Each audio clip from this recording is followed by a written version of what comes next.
क्या आप कभी सोचते हैं कि जीवन में सच्चा सुख क्या है?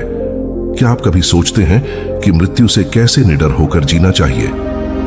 आज मैं आपको एक ऐसी कहानी सुनाने जा रहा हूं जो आपको इन प्रश्नों का उत्तर देगी। आइए कहानी शुरू करते हैं। इससे पहले कि आप इस कहानी में खो जाइए, अभी इस चैनल को सब्सक्राइब कर लें। एक बार की बात है, एक नौजवान युवक बुद्ध के पास आता है और उनसे कहता है कि हे बुद्ध, क्या आप मेरे एक सवाल का जवाब देंगे? बुद्ध ने मुस्कुराते हुए कहा कि पूछो, क्या पूछना है? इसके बाद उस युवक ने कहा कि हे बुद्ध, मेरी उम्र अभी बहुत ज्यादा नहीं है, लेकिन मैं बहुत परेशान रहता हूं, बहुत दुखी रहता हूं। मैं आपसे यह जानना चाहता हूं कि मेरे जीवन में अभी से इतनी दुख है तो मेरी जिंदगी तो अभी बहुत बाकी है। क्या मेरे जीवन में दुख बढ़ते ही रहेंगे कि इन दुखों से छुटकारा पाने का कोई रास्ता नहीं है? यह सुनकर बुद्ध कहते हैं कि कहां है तुम्हारे दुख, मुझे तो दिखाई नहीं दे रहे। यह सुनकर वह युवक कहता है कि यह बुद्ध दुख तो मेरे अंदर है, मेरे भीतर है, वह आपको कैसे दिखाई देंगे? यह सुनकर बुद्ध उसी वक्त से पूछते हैं कि क्या तुम्हें अपने दुख दिखाई देते हैं? वो युवक कहता है कि यहां बुद्ध मैं अपने दुखों को भली भांति देख कर रहा हूं। तब बुद्ध ने पूछा कि दुखों का मूल क्या है? बुद्ध में और उस युवक में चर्चा चल ही रही होती है कि तभी एक भिक्षु दौड़कर वहां पर आता है। वह भिक्षु तथागत बुद्ध के कान में कुछ कहता है। इसके बाद बुद्ध उसी वक्त से कहते हैं कि चलो आज मैं तुम्हें जीवन का सत्य दिखाने के लिए एक जगह पर लेकर चलता हूं। वहां पर तुम्हें कुछ भी नहीं बोलना है, चुपचाप सारी बातें सुनते रहना है। इसके बाद तुम्हें अपने सारे प्रश्नों के उत्तर खुद ही मिल जाएंगे। यह कहकर वह युवक गौतम बुद्ध के पीछे पीछे चलने लगता है। कुछ दूर मिलने के बाद गौतम बुद्ध एक घर में प्रवेश करते हैं। घर में प्रवेश करने के बाद वो युवक और तथागत बुद्ध देखते हैं कि वहां पर बहुत सारे लोग खड़े हैं और बीच में चारपाई पर एक वृद्ध आदमी लेटा हुआ है। बुद्ध को देखते ही सभी लोगों ने उनके लिए रास्ते बनाई और बुद्ध उस आदमी के पास वहीं उसके चारपाई पर जाकर बैठ जाते हैं। वो युवक भी पास में ही बैठ जाता है। इसके बाद वृद्ध आदमी जो चारपाई पर लेटा हुआ था कहना शुरू करता है कि हे बुद्ध, मैं नहीं जानता कि मेरे जीवन में कितनी सांसें और बचे हैं। पता नहीं किस वक्त मुझे भगवान के घर से बुलावा जाए। मैं मरने से पहले अपने कुछ सवालों के जवाब आपसे जानना चाहता हूं। मुझे पता है कि उन सवालों के जवाब आप ही मुझे दे सकते हैं, इसीलिए मैंने आपको यहां पर बुलाया है। इसके बाद उस वृद्ध आदमी ने कहना शुरू किया कि ही बुद्ध, अपने आखिरी वक्त में मुझे अपने बचपन के दिन बहुत याद आ रहे हैं। मैं अपने बचपन के दिनों को याद करता हूं और सोचता हूं कि वो भी क्या दिन थे, ना कुछ पाने की फिक्र, ना कुछ खोने का गम। बचपन के उन दिनों को याद करके मेरी आंखों में आंसू आ जाते हैं। मुझे लगता है कि कितनी आजादी थी उस समय। मेरा मैन कितना खुला हुआ था, मन में कुछ भी पाने की इच्छा नहीं थी। जिस भी खेल में लग जाते थे उसी खेल में पूरे दिन लगे रहते थे। लेकिन कुछ समय बाद जैसे जैसे मैं बड़ा होने लगा, वैसे वैसे लोग मुझे जिंदगी की दौड़ में आगे निकलने के लिए कहने लगे। मेरे पिता अक्सर मुझसे कहा करते थे कि तुम पढ़ाई में अपने भाई जैसे क्यों नहीं हो, तुम दूसरे लोगों से पीछे क्यों रहते हो। यह सब सुनकर मेरा मन बहुत बेचैन रहने लगा। लोग मुझे बहुत ताने मारते थे क्योंकि ना तो मैं खेल में अच्छा था और ना ही पढ़ाई में अच्छा था। सब लोग मुझे किसी और की तरह बनने के लिए कहते थे और उन तानों से तंग आकर मैंने जीवन में कुछ हासिल करने का निश्चय किया। मैंने अपने आप से वादा किया कि मैं भी अपने भाई की तरह कामयाब इंसान बनूंगा और इसके लिए मैं दिन रात मेहनत करने में लग गया। शुरुआत में बहुत मुश्किल है, बहुत निराशा हाथ लगी, लेकिन मैंने हार नहीं मानी और मैंने खुद अपना व्यापार खड़ा कर लिया। उसके बाद मुझे कुछ पाने का एहसास हुआ। मुझे बहुत खुशी हुई क्योंकि जो लोग मुझे ताने देते थे वही लोग अब मेरे आगे पीछे घूमने लगे थे। कुछ वक्त बाद एक रईस बेटी के साथ मेरी शादी हो गई और उसके बाद मुझे लग रहा था जैसे मेरा जीवन स्वर्ग बन गया हो। कुछ साल बाद मुझे 2 बेटे प्राप्त हुए। दोनों बहुत ही सुंदर और हर्ष थे। अब मेरा मन मेरे बच्चों के लिए कुछ करने को उत्सुक हो गया। मैं और भी ज्यादा धन कमाने में लग गया और जल्द ही मैं अपने नगर का सबसे बड़ा व्यापारी बन गया। सब कुछ अच्छा चल रहा था, लेकिन अनहोनी को कौन टाल सकता है। एक दिन अचानक मेरी पत्नी मुझे छोड़कर चल गई। इससे मुझे बहुत गहरा सदमा पहुंचा। मैं कई दिनों तक अपने घर से बाहर नहीं निकला। मेरे बेटे मुझे हिम्मत दे देते कि पिताजी माताजी तो नहीं रही और जो हो चुका वो वापस नहीं आ सकता। लेकिन हम दोनों भाई आपका हमेशा साथ देंगे, आपकी हमेशा सेवा करेंगे। आपको किसी बात की कोई चिंता करने की आवश्यकता नहीं है। और धीरे धीरे मैंने भी अपने मन को समझा लिया कि अब तो मुझे अपने प्रिय पत्नी के बिना ही जीना पड़ेगा। इसीलिए मैंने अपना मन अपने बेटों के साथ जोड़ लिया। उनकी खुशी में ही मुझे खुशी होती थी, उनके दुख में ही मुझे दुख होता था। इसके बाद मैंने कहा कि ही बुद्ध जीवन चक्र में अक्सर मुझे महसूस होता था कि आखिर जीवन क्या है, जीवन को उसके गहराइयों में कैसे जाना जाए, ये कैसे जाना जाए कि मैं कौन हूं और मैं इस दुनिया में क्या करने के लिए आया हूं। ऐसे तमाम सवाल मेरे मन में उठते रहते थे। और मुझे आपके बारे में भी पता चला कि बुद्ध ऐसी ध्यान की प्रणालियों बताते हैं जिससे जीवन का मतलब समझा जा सकता है। लेकिन मैं हमेशा सोचता रहता था कि पहले मैं अपने जीवन से दुखों और परेशानियों को दूर कर देता हूं, उसके बाद ध्यान में मैं अपना पूरा मन लगाऊंगा। और यही सोच सोच कर मैं कभी ध्यान नहीं कर पाता था। धीरे धीरे वक्त भी तरह और आखिर में उम्र ढलने के बाद में बीमार पड़ गया। वैसे मेरे जीवन में कोई कमी नहीं रही। मेरे बेटों ने मेरा अच्छा साथ दिया, मैंने जीवन में बहुत कुछ हासिल भी किया।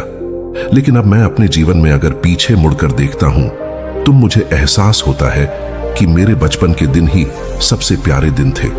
तब उस आदमी ने बुद्ध से पूछा, मैं चंद मिनट का मेहमान हूं, ये मैं जानता हूं, लेकिन क्या कुछ ऐसा सूत्र मुझे बता सकते हैं जिससे कि मैं सुकून से मर सकूं, मेरे मन के सारे सवाल जवाब शांत हो जाएं और मैं जीवन का असली मतलब समझकर मर सकूं। यह सुनकर बुद्ध ने कहा कि हर इंसान को बचपन के दिन प्रिय क्यों होते हैं, क्योंकि उस समय उसे कोई भी चिंता ही नहीं रहती। वो आजाद होता है, उसके मन में कोई लालसा नहीं होती, जिस काम में भी लग जाता है उसी में मग्न हो जाता है। लेकिन जैसे जैसे इंसान की आयु बढ़ाने लगती है वैसे वैसे उसकी इच्छाएं, उसकी कामनाएं दिन ब दिन बढ़ती जाती हैं। और इसीलिए अक्सर इंसान भविष्य की तैयारी में लगा रहता है या फिर अतीत के बारे में सोचता रहता है और वह वर्तमान में जीना भूल जाता है। और वहीं अगर हम किसी छोटे बच्चे को देखें तो उसके लिए कोई भविष्य या कोई अतीत नहीं होता, उसके लिए बस वर्तमान होता है। और इसीलिए वो वर्तमान में पूरा आनंदित होकर रहता है। तुमने अपना पूरा जीवन अपनी कामयाबियों, अपने बेटों, अपनी पत्नी और अपने भविष्य की योजनाओं में ही बिता दिया। और तुम हमेशा यही सोचते रहे कि पहले मैं अपने जीवन को व्यवस्थित कर लेता हूं और उसके बाद सत्य की खोज करूंगा, उसके बाद ध्यान करूंगा। लेकिन हम यह भूल जाते हैं कि कल कभी नहीं आता, भविष्य की योजनाएं कभी पूरी नहीं होती। जब एक योजना पूरी होती है तो हमारा मन दूसरी योजनाएं बना लेता है और इस प्रकार जीवन चक्र चलता रहता है। और अब आखिरी समय में जब मृत्यु तुम्हारी सैया पर लेटी हुई है तो तुम्हें एहसास हो रहा है कि मैंने जीवन में कुछ भी हासिल नहीं किया। अब तुम्हें लग रहा है कि जो भी तुमने किया उसमें से तुम एक सुई भी अपने साथ नहीं ले जा सकते। अगर यही बात तुम उसे वक्त समझ लेते, मृत्यु कभी निश्चित होकर नहीं आती, वो तो कभी भी आ सकती है।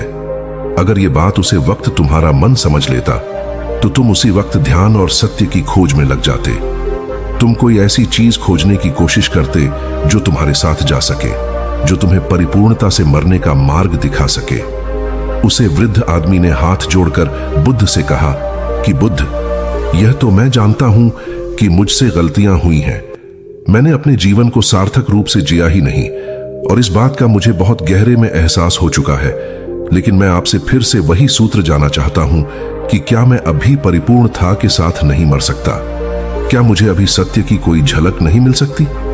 यह सुनकर बुद्ध ने उसे आदमी का बहुत सहलाते हुए कहा कि अब तो एक ही सूत्र समझने लायक रह जाता है और वो सूत्र ये है कि तुमने जीवन में जो कुछ भी पाया या जो कुछ भी खोया वो सब यहीं पर छोड़कर चले जाओ, उसे अपने मन के साथ जोड़कर मत ले जाओ। अपने मन में यह भाव पैदा करो कि तुमने अपने जीवन से बहुत कुछ सीख लिया और वास्तविकता में तुमने अपने जीवन में बहुत प्रगति की है, क्योंकि तुमने यह जान लिया है कि जीवन में कुछ भी सार्थक नहीं है और यह जानना भी बहुत बड़ी उपलब्धि होती है। लोग जीवन भर जीते जीते मर जाते हैं लेकिन उन्हें जीवन की निरर्थकता का कोई पता नहीं चलता। इसीलिए अभी अपने मन से सारे सवाल गिरा दो और यह भाव पैदा करो कि जीवन में जो कुछ जानने जैसा था वह मैंने जान लिया है। और अब जीवन में कुछ भी जानने जैसा नहीं बचा है। जब तुम इस बोध से भर जाओगे तो तुम बिल्कुल खाली होकर मृत्यु को प्राप्त हो जाओगे। और वास्तविकता में यही मरने की कला होती है। हमने जीवन में जो कुछ भी पाया, जो कुछ भी खोया, वो इसी दुनिया का था और वह यहीं पर रह जाएगा। हमारे साथ कुछ भी नहीं जाएगा। हम खाली जाएंगे, हम बिल्कुल खाली जाएंगे। और जो लोग अपने मन से बिल्कुल खाली होकर जाते हैं, वास्तव में उनके अंदर ज्ञान का दीप जल जाता है और वो आगे चलकर दूसरे जन्मों में उसे निर्वाण की स्थिति को प्राप्त कर सकते हैं। लेकिन उससे पहले तुम्हें इस जीवन की निरर्थकता को समझना होगा। यहां पर कुछ भी पाना या कुछ भी खोना कोई मायने नहीं रखता। इसके बाद बहुत देर तक मैंने कोई सवाल नहीं पूछा और वह मुस्कुराते हुए मृत्यु को प्राप्त हो गया। इसके बाद बुद्ध ने उसे नौजवान युवक से पूछा कि क्या तुम्हें अपने सवालों के जवाब मिले, और मिले तो तुम्हें क्या जवाब मिले सभी को बताओ। उसी वक्त ने कहा कि हे बुद्ध, मुझे अपने सवालों के जवाब मिल गए हैं। वृद्ध आदमी के जीवन चक्र से मैं समझ गया हूं कि जीवन में कुछ भी पाने जैसा नहीं होता। सुख हो या दुख हो, सब कुछ यहीं पीछे रह जाता है। और अगर हम इसी चक्कर में फंसे रह जाएंगे तो हम सत्य को कभी नहीं जान पाएंगे। इसीलिए जीवन में सुख और दुख तो चलते ही रहेंगे। इसके साथ साथ चलते हुए ही हमें सत्य की खोज करनी पड़ेगी। लेकिन बुद्ध, मेरे मन में अब भी एक सवाल बाकी है जिसका जवाब जानना सबके लिए बहुत ज्यादा जरूरी है। मेरा सवाल है कि मैं ध्यान की यात्रा करने के लिए बहुत प्रेरित हुआ हूं, लेकिन मुझे कोई मार्ग नहीं पता। ध्यान कैसे किया जाता है कि ध्यान की सभी प्रक्रियाएं तुम्हें होश में लाने के लिए ही बनी है, तुम्हें वर्तमान में लाने के लिए बनी है। अगर तुम किसी भी काम को पूरी उपस्थित के साथ, पूरे एकाग्र भाव से अपने आप को पूरा इकट्ठा करके कर सकते हो तो तुम ध्यान में ही होते हो। लेकिन हमारा ध्यान इधर उधर भटक रहता है। अपना कम करते करते वर्तमान में रहने के लिए मैं तुम्हें एक छोटी सी विधि बताता हूं जिसके जरिए तुम अपना कम भी कर सकते हो और ध्यान को भी समझ सकते हो। जब भी तुम चलते फिरते हो, उठते बैठते हो, सिर्फ अपने सांसों पर ध्यान लगाना शुरू करो। सांस किस नाक से आ रही है, किस नाक से जा रही है, ना कि कौन से कोने से टकरा रही है। सिर्फ तुम उसके साक्षी भर हो जाओ, सिर्फ उसको देखते रहो। कुछ भी काम कर रहे हो, चल रहे हो, फिर खाना खा रहे हो, सिर्फ अपने सांस पर ध्यान लगाओ। और यह करते वक्त तुम्हें महसूस होगा कि तुम्हारा दिमाग, तुम्हारे विचार तुम्हें इधर उधर ले जाते हैं। लेकिन थोड़ी देर बाद तुम्हें फिर से होश आएगा कि तुम्हें अपनी सांसों पर ध्यान लगाना है और तुम्हारा ध्यान फिर से सांस ऑटोमेटिक जाएगा। और धीरे धीरे जब तुम अपने विचारों को देखने लगोगे तो तुम पाओगे कि विचार विलीन होने लगे हैं। तुम्हारे अंदर बस एक खाली मैदान बचा हुआ है। सारे सवाल जवाब विलीन हो चुके हैं। इसके बाद बुद्ध ने कहा कि सांसें जो होती हैं वो वर्तमान में चलती है, ना ही वो भविष्य में चलती है, ना ही अतीत में चलती है। वो वर्तमान होता है, वही वर्तमान स्थिति होती है। और जब तुम अपनी सांसों से जुड़ जाते हो तो तुम वर्तमान में ध्यान लगाना सीख जाते हो, क्योंकि सांसें जिन पर तुम ध्यान लगा रहे हो वो वर्तमान में चल रही होती है। इसके बाद धीरे धीरे कदम दर कदम तुम्हें ध्यान का खुद ही एहसास होने लगेगा। फिर तुम जो भी कम करोगे उसमें तुम्हारा पूरा चित्त लगा होगा। तो शुरुआत वहीं से करो जहां पर तुम हो, यहीं से अभी से अपनी सांसों को पकड़ना शुरू कर दो। तो दोस्तों, कैसी लगी आपको यह कहानी? कमेंट सेक्शन में जरूर बताना। और अच्छी लगी तो इस चैनल को सब्सक्राइब करना मत भूलना। तो मिलते हैं अगले कहानी में, तब तक के लिए अपना ख्याल रखें।